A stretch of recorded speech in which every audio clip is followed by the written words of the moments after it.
Assalamualaikum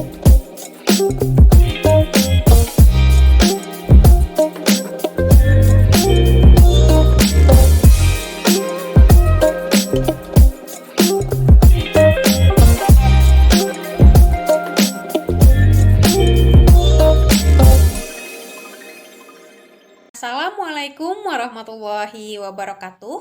Perkenalkan, nama saya Nur Syifa Kamila, NPM 10080017126 dari Fakultas Ilmu Komunikasi Prodi Public Relations. Di sini saya akan mempresentasikan hasil penelitian saya yang berjudul Tipifikasi Komunikasi dan Adaptasi Profesi Juru Bahasa Isyarat Dengar. Ditinjau dari konteks penelitian, juru bahasa isyarat adalah orang, baik orang dengar maupun tuli, yang memiliki kemampuan menjuru bahasakan bahasa isyarat secara langsung, tepat dan akurat, serta secara profesional. Namun sayangnya, juru bahasa isyarat mendapatkan ragam asumsi, mulai dari profesi yang tidak layak, sampai profesi yang tidak didasari oleh profesionalitas. Oleh karena itu, urgensi pada penelitian ini adalah untuk mengetahui juru bahasa isyarat berdasarkan pandangan emik, atau bagaimana juru bahasa isyarat melihat kehidupannya sendiri. Untuk itu, tujuan penelitian ini adalah untuk mengetahui motif subjek memilih profesi juru bahasa isyarat, lalu untuk mengetahui makna juru bahasa isyarat berdasarkan sudut pandang subjek, dan yang terakhir, untuk memahami pengalaman komunikasi dan adaptasi juru bahasa isyarat selama menjalankan profesi. Berikut kerangka pemikiran yang ada pada penelitian ini. Terdapat 3 pokok utama pembahasan, yaitu motif, makna, dan juga pengalaman, yang akan menghasilkan tipifikasi komunikasi dan adaptasi profesi juru bahasa isyarat dengar.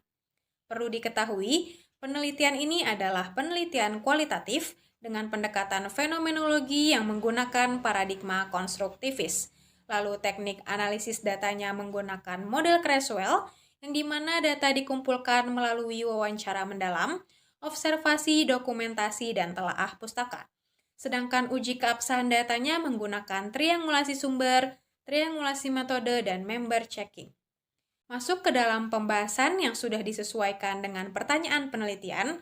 Pertama, mengenai motif subjek memilih profesi juru bahasa isyarat, di mana pertanyaan motif ini sudah dijawab berdasarkan konseptualisasi Alfred Such, yaitu because motif yang berorientasi pada masa lalu, dan in order to motif yang berorientasi pada masa depan. Pada fase because motif ditemukan kategori motif pengalaman dengan karakteristik keterlibatan intens dan pengalaman terjun langsung ke lapangan.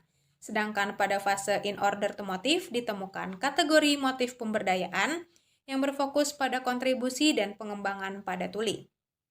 Kemudian, masuk ke dalam makna juru bahasa isyarat berdasarkan sudut pandang subjek. Terdapat 3 makna penting.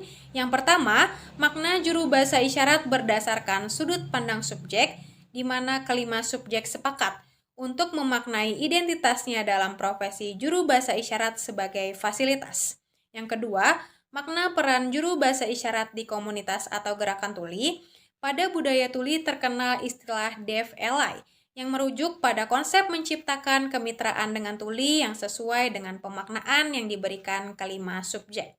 Dan yang terakhir, memaknai kematangan juru bahasa isyarat melihat disabilitas atau tuli, di mana kelima subjek sepakat memaknai disabilitas sebagai kesetaraan akses yang harus diatasi dengan model sosial yang berfokus pada right-based approach. Kemudian, masuk ke dalam pengalaman komunikasi dan adaptasi juru bahasa isyarat selama menjalankan profesi. Dibagi menjadi 3. Yang pertama, pengalaman bertugas. Berikut beberapa dokumentasi subjek selama bertugas.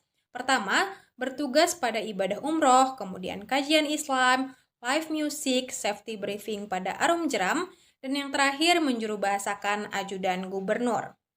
Yang kedua, pengalaman komunikasi dengan subjek. Terdapat 4 pengalaman komunikasi. Yang pertama, pengalaman komunikasi subjek dengan tuli. Terdapat 3 tipe, yaitu yang pertama luas, yang kedua lugas, dan yang terakhir fleksibel. Yang kedua, pengalaman komunikasi dengan sesama juru bahasa isyarat di luar bertugas. Ditemukan 1 tipe, yaitu tipe kelompok sosial primer yang gaya bahasanya adalah informal.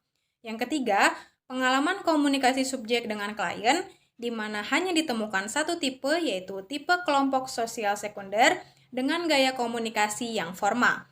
Terakhir, pengalaman komunikasi subjek dengan keluarga ditemukan 3 tipe. Yang pertama, tipe membebaskan dan mengarahkan. Yang kedua, protektif. Dan yang terakhir, membebaskan dan keleluasaan. Selain pengalaman komunikasi, terdapat juga pengalaman adaptasi yang dibagi menjadi 4 tahapan. Yang pertama, adaptasi subjek dengan lembaga PLJ. Yang kedua, adaptasi selama proses awal menjalankan profesi. Dan yang ketiga, adaptasi dengan tandem. Dan yang terakhir, adaptasi dengan klien. Dapat disimpulkan, tipifikasi komunikasi berdasarkan beberapa aspek memperlihatkan kelima subjek memiliki gaya komunikasi yang positif dan intensitas penyesuaian diri yang rendah.